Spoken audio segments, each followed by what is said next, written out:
Saudara-saudari yang dikasihi Tuhan, kita sudah melewati satu rangkaian panjang refleksi tentang spiritualitas Anawim, tokoh-tokoh Anawim Perjanjian Baru, dan buah-buah spiritualitas Anawim yang dihayati oleh para pengikut Kristus yang memberi peneguhan baginya untuk memikul salib Kristus dan mengikuti jejak langkahnya. Dalam beberapa episode ke depan, saya akan mengajakmu untuk masuk ke dalam tahapan berikutnya, yakni implementasi spiritualitas Anawim di dalam kehidupan komunitas Kristiani.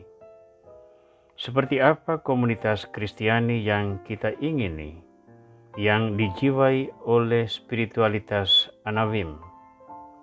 Apa wujud konkretnya di dalam relasi manusiawi? Dan apa manfaat yang dapat kita wujudkan bagi tubuh mistik Kristus, yakni Gereja Kudus, serta masyarakat manusia. Untuk tujuan tersebut, saya akan membaginya dalam 3 bagian, yakni komunitas yang berakar pada cinta Tuhan, komunitas yang menghayati cinta Tuhan, dan komunitas yang mewartakan cinta Tuhan. Dalam episode ke-71 ini, pusat perhatian kita adalah komunitas yang berakar pada cinta Tuhan. Untuk menghantar refleksi ini, saya mengajakmu membaca Injil Markus bab 3 ayat 13 sampai 19. Kemudian naiklah Yesus ke atas bukit. Ia memanggil orang-orang yang dikehendakinya, dan mereka pun datang kepadanya. Ia menetapkan 12 orang untuk menyertai dia dan untuk diutusnya memberitakan Injil, dan diberinya kuasa untuk mengusir setan. Ke-12 orang yang ditetapkannya ialah Simon yang diberinya nama Petrus, Yakobus anak Zebedeus dan Yohanes saudaranya, yang keduanya diberi nama Boanerges yang berarti anak-anak guru.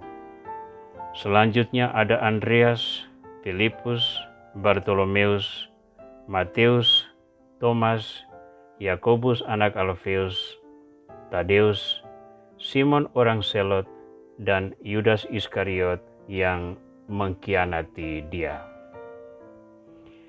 Saudara, kita melihat tim pertama yang dibentuk oleh Yesus Kristus diberi tugas khusus untuk menjadi pewarta Injil. Orang-orang pilihan ini kebanyakan berasal dari seputar Danau Galilea, namun memiliki latar belakang yang berbeda-beda.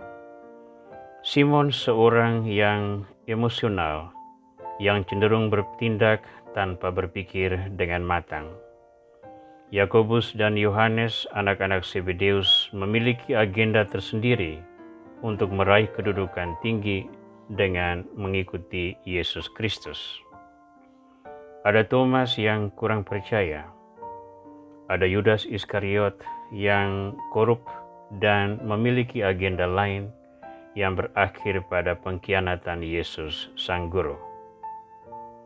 Ada 2 tokoh yang menurut saya perlu didalami secara lebih mendalam, yakni Simon orang Selot dan Matius pemungut cukai. Mengapa saya menggarisbawahi 2 tokoh ini? Sebagai orang Selot, Simon sesungguhnya anggota partai politik yang memperjuangkan kemerdekaan orang Israel dari penjajahan kaum Romawi. Orang-orang Selot berjuang melawan penjajah dengan kekerasan senjata, dan mereka memandang siapapun yang berkolaborasi dengan penjajah adalah musuh yang harus dihabisi. Dalam hal ini, jika berhadapan di tempat lain, Simon akan membunuh Matius sang pemungut cukai, karena Matius adalah kolaborator penguasa Romawi yang memungut pajak-pajak yang tidak sah, yang berada di luar hukum Tuhan, yang jelas-jelas memberi beban perekonomian sosial, dan politik bagi orang-orang Israel. Maka kedua orang ini sesungguhnya bermusuhan. Namun sesudah bertemu dengan Yesus, keduanya mengalami perubahan fundamental di dalam visinya tentang kehidupan dan maknanya bagi kerajaan Allah. Keduanya bahkan sanggup berkolaborasi menjadi bagian dari komunitas pertama yang dibentuk Kristus untuk menjadi penerus tanggung jawab pemberitaan Injil kepada bangsa-bangsa. Dengan kata lain, karena cinta dan kemurahan Yesus, kedua pribadi ini memperoleh pembaharuan, dan pembaharuan itu telah menghantar mereka untuk mengambil sikap yang berbeda dari pola kehidupan sebelumnya.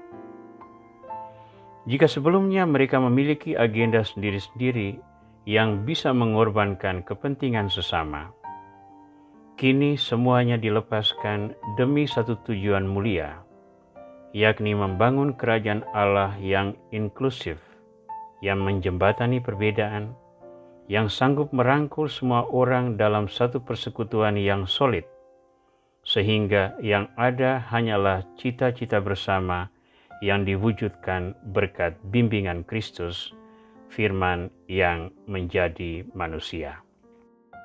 Di hadapan Yesus, Petrus menjadi seorang pengaku iman yang handal.